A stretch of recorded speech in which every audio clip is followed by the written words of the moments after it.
Hello, and welcome to the Heroic Review. This is our weekly episode review, and this week we are reviewing Season 4, Episode 16, It Ain't Easy Bein Breezies. In this week's episode, our hopes are crushed. Joining me this week is Anna. Hi. Goombasa. Hello all. PDK. Annyeonghaseyo. And our special guest, TheLostNarrator. What's going on, you guys? I'm your moderator and host, Deadlyreg, and we start with our general opinions of the episode. Anna, what was your thoughts? Well, I have an idea what the Hasbro playsets are now going to be, and I only like 2 characters in this episode, so that's about it. Goombasa? I enjoyed, big shocker, I enjoyed the episode. I will agree it wasn't one of Season 4's best, but I don't think it was as bad as the rest of you people are making it out to be. PDK? I was on board with this episode until it looked like the drama was going to be a few small winged animals couldn't catch up to a few of the small winged animals. And I thought, yeah, I'm out. I've got nothing invested in this. Comparing to the other ones I found disappointing in Season 4, I don't know where it ranks. I wouldn't say it's like the all-time lowest, but yeah, I just really didn't care at all about this episode. Lost Narrator? This is probably my low point for Season 4. This episode really disappointed me on, so many levels. I'm going to give my opinion of the episode. I didn't like it at all. I will probably say now that this is my least favourite My Little Pony episode of all time. I might agree with you on that. I completely agree with you on that. I think it was just terrible. And I'm sorry for all of you, apart from Goombasa, for making you watch this so you could participate. Well, thanks for making me feel special. You are special, you're the only one who liked it. So, let's go to general discussion. What did we think about the Breezies, the exciting new characters? They look like troll dolls. They did. And they were feminine and beautiful. And had Swedish accents.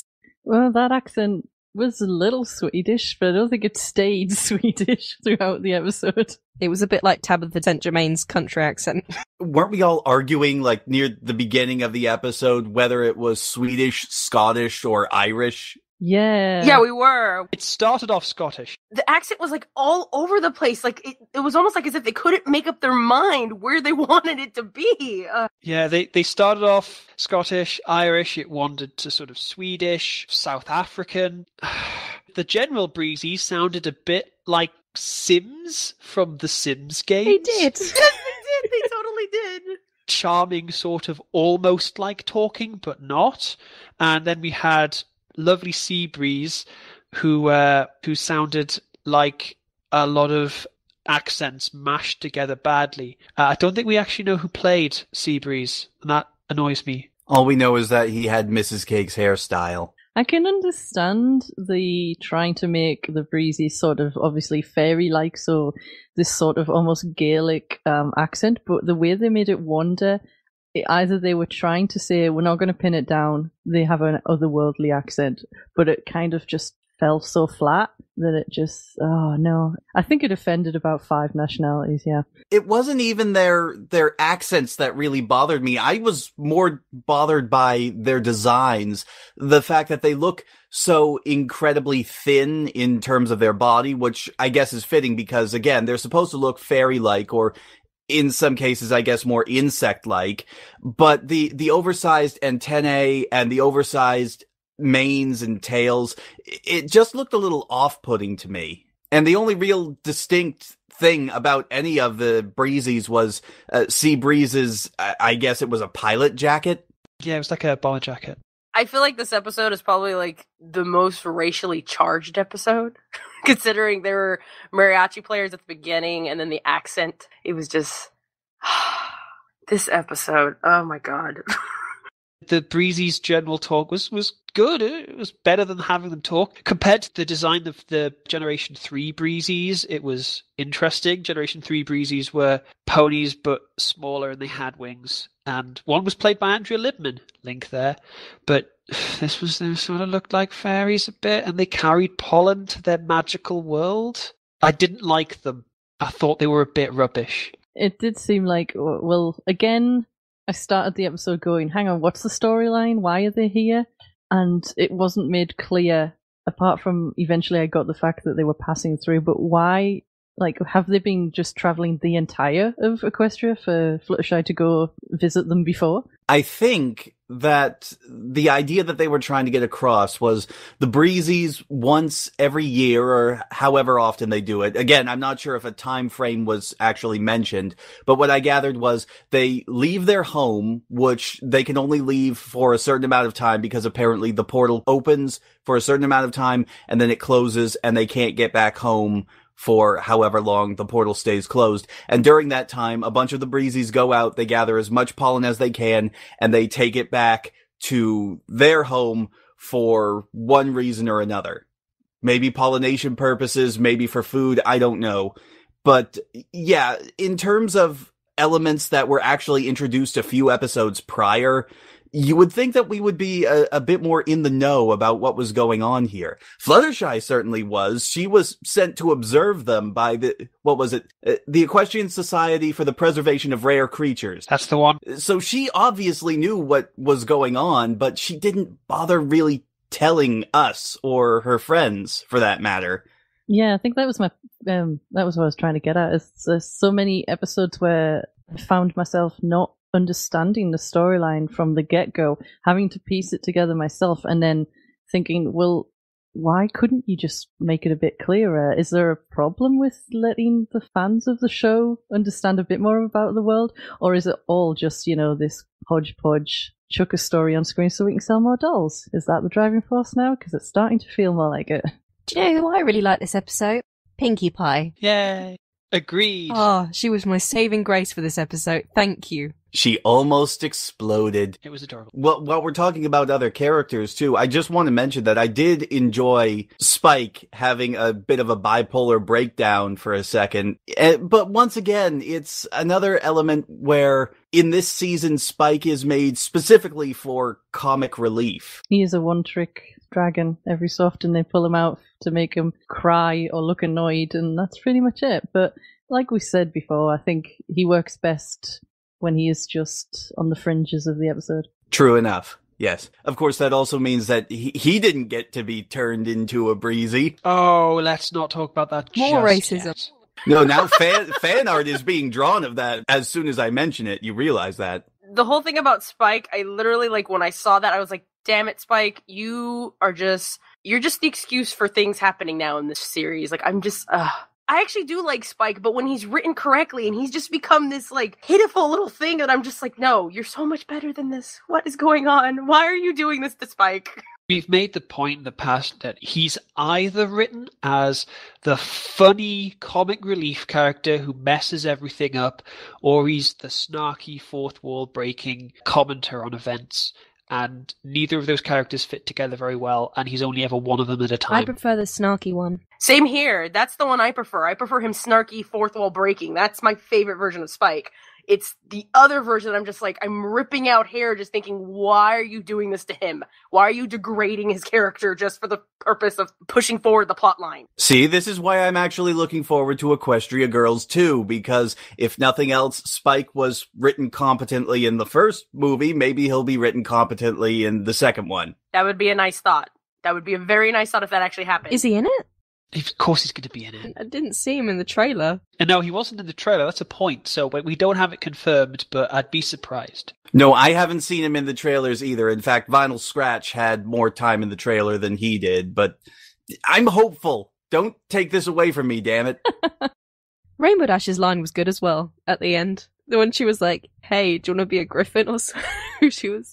I want those toy sets. I want them to be griffins, not freaking Breezies. Oh my god. I'm going to make a point that the thing we've said about Spike, I think, could apply to the show in some regard. It's either silly or snarky, and I like it more when it's a bit snarky. And this episode, I just really could have used anything, like any little bit of snarkiness about the fact that...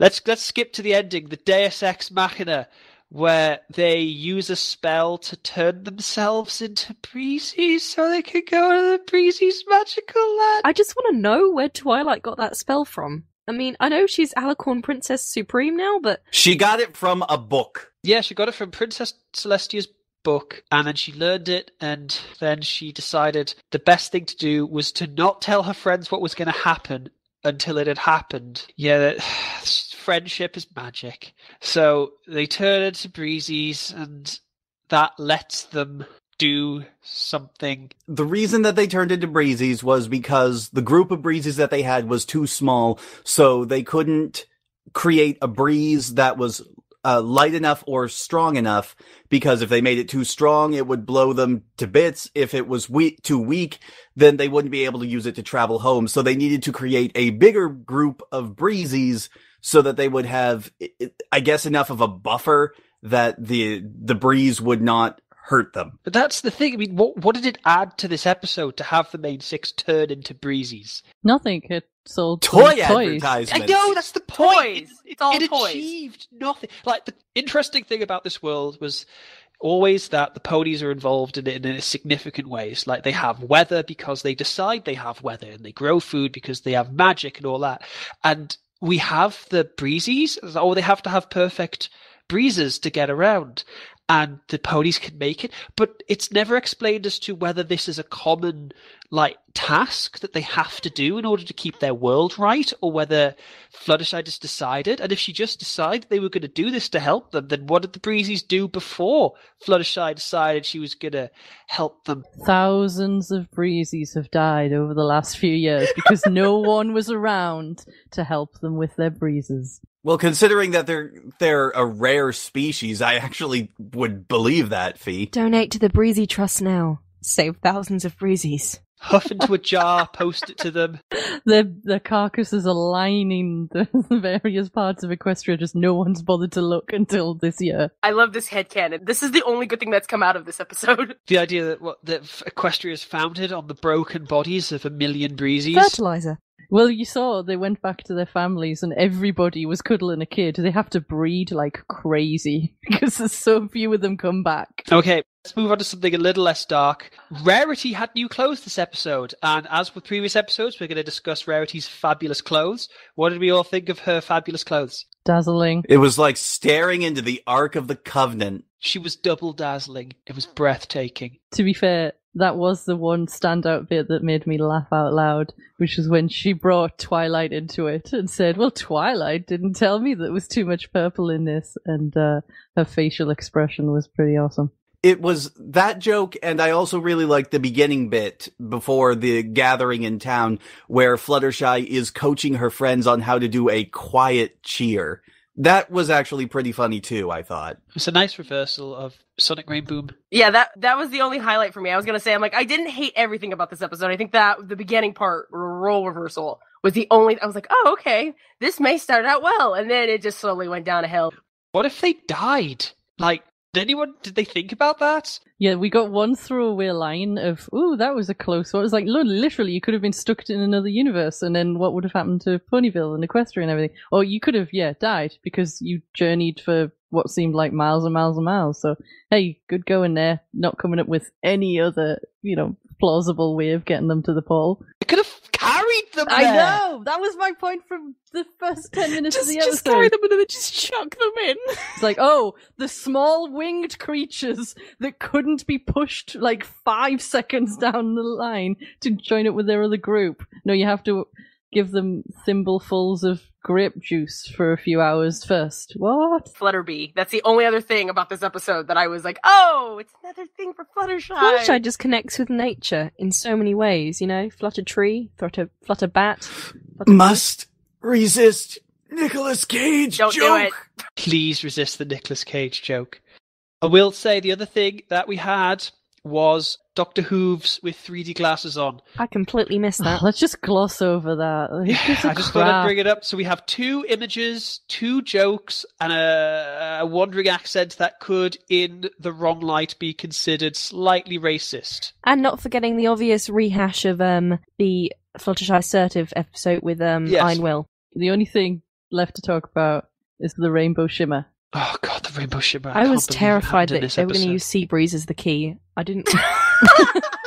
Oh, she just mashes him into the hole. Someone on the internet said that they thought it was going to be Seabreeze's son. Here, take my firstborn. His wife looked a lot like Scootaloo. That was sobering to me. I can't believe this was the Fluttershy Learns a Lesson episode, because nothing happened in this episode. Nothing happened. She got a flower. She learned that sometimes being nice isn't the right way to do things, and you have to be Which mean. is what she learned That already. is another lesson she's learned before, yeah. But she also taught Seabreeze that sometimes being kind is the right... It's just, oh my god, that was 2 minutes out of the episode where anything interesting happened. If the whole episode had been that, it would have been fine, but it wasn't. It was just scene after scene of the Breezies lounging around and having problems and having a party, and Seabreeze like, oh man, can we go home so I can see my child? And everyone else just being like, oh, we want to hang around and drink wine out of thimbles. By the way, a flower as the key was pretty disappointing. I mean, again, I will say that I didn't hate this episode, but the flower is the most underwhelming key that we've seen so far. What else have we had? We've had a spool of rainbow thread. We've had a medal from the Wonderbolts. We've had a giant rubber chicken that was given to her by Weird Al friggin' Yankovic. And a flower. Yeah. One of these things just doesn't belong here. What if Seabreeze had given her his jacket? His tiny jacket? And then she dressed Angel Bunny in it? Fluttershy got gypped in this episode. I just keep going back to the fact that, like, how was that their plan? It was just such a terrible plan. I'm so underwhelmed by this episode. By the description that I had seen leading up to this episode. And again, stupid me, because I actually keep up with like the teaser trailers and the descriptions of the episodes as they come out. So I actually build up expectations towards some episodes. You fool. I was actually really hoping that this episode was going to be more along the lines of A Bird in the Hoof back in season 1, an episode which is criminally forgotten most of the time, and is one of the few Fluttershy episodes that doesn't focus on her anxieties, but focuses more on her ability to take care of animals, and actually makes it the main focus of the story rather than just a plot point like it usually is. Yes, I really like that episode. That is a good episode, but nope, that didn't happen. We got gypped. Shall we end this on a high note? Yes, go ahead. Give us a high note to end on. The voice acting was alright, as it always is. Yes, it was. Oh, and the animation was really good. Well done. Well done, voice actors and animators, for continuing to not be terrible. Writers, we don't like you. Go away. Who did write this episode? This was Natasha Levenger, who wrote Pinkie Apple Pie, which was a good episode. Oh, that's really disappointing. Have we discussed in previous reviews, because my mind is that terrible to remembering things, the correlation between the Rainbow Shimmer, and we've kind of discussed how they all have learned something that they've previously learned, but I don't think we've touched on the subject that every episode where the Shimmer has happened hasn't just been one of the main six learning something, it's been them passing on that lesson to others, and then you get a gift in return. So Pinkie Pie is passed on to, a cheese sandwich, and then she got a gift. Rarity passed on that being generous is good, and then she got a gift.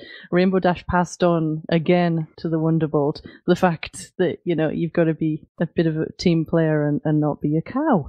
And this was Fluttershy passing on that being kind is good, and learning the same lesson again herself, that sometimes being kind isn't all it's cracked up to be. Oh, dang. That reminded me of a review that I saw, I think it was from Drowning in Horseshoes, where he was talking about how each of the Rainbow episodes was supposed to be deconstructions of their elements. And it kind of did it with Fluttershy, and it wasn't as well executed as compared to the other Rainbow episodes that we've seen, where each one of them was really tested. This one I just kind of felt like, oh, okay, I've seen this before, and no one cares. Like, just the freaking Breezies. My major problem with teaching Seabreeze about being kind is at no point are we given any reason to understand why Seabreeze is being kind of a jerk. And it's because he wants to go home and see his wife and child. Like, the guy's justified in shouting at all these guys. They're the rest of the Breezies are lounging around, drinking wine and partying, and he's like, can we please go home with our pollen so we can see our families? Like, I'd be shouting. Fluttershy's like, no, don't shout at the Breezies. They're just having a party. And we were never given a reason to think that him being kinder would have made things better. It was never shown that it was directly his yelling or his lack of kindness that was leading to the problem he was trying to deal with. It was more the Breezies were being lazy. Like, it wasn't an internal problem from Seabreeze. It was an external problem of the Breezies not doing things. So I think it was rather disingenuous to make it a learning episode for that character. Yeah, I agree. I also wonder, and some people have been already saying this on the internet, that the Breezies either were really lazy or just really didn't want to go home. And I kind of got that in the episode.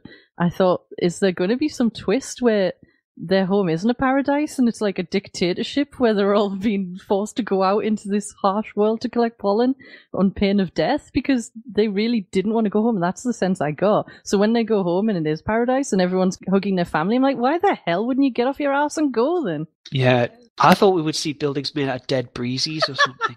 I thought they'd go really dark. Why are we going back to dead Breezies again? It always comes back to dead Breezies, doesn't it? Confirmed on Heroic Review for dead Breezies. Hashtag dead Breezies. The actual justification that was given for Seabreeze trying to get the rest of the Breezies home as well, it kind of came out of nowhere as well, because I think they were trying to hammer it in throughout the episode, but I didn't really see it, was the fact that the outside world, outside of the Breezies' home, is very dangerous for the Breezies. But the only time we really see that is at the beginning, where they get taken down by a leaf, and when Seabreeze tries to make the trip home by himself. Yeah. I think it was something that the episode could have done with more of, really reinforcing it. I feel like points that should have been made weren't, and points that were made weren't made very well. I have a feeling that there's going to be a lot of fan fiction out of this. There's going to be a lot of fan fiction trying to make up or cover all the crap that they didn't cover. Lots of fix. Yeah. Yeah, that. Okay, does anyone want to make any final points before I call an end to this review? Yeah, just one little point. How did they get home? Look, I imagine, like, the distance from Ponyville to this hole is, like, maybe 200 feet. Like, they're going to walk that in 10 minutes. Or one of the many other ways they could do it is, all the magic of spells that Twilight learns for 1 10-minute period, then forgets, like teleportation or any of the other things she could have used to fix things. Okay, I think we have said everything we needed to about this baffling episode. Okay, this was Heroic Review. Joining me was Anna, Goombasa, Goodenbagen, PDK, And Young. Lost Narrator. See you guys later. I was your host, Deadlyreg, and I'm so sorry. Oh, that episode.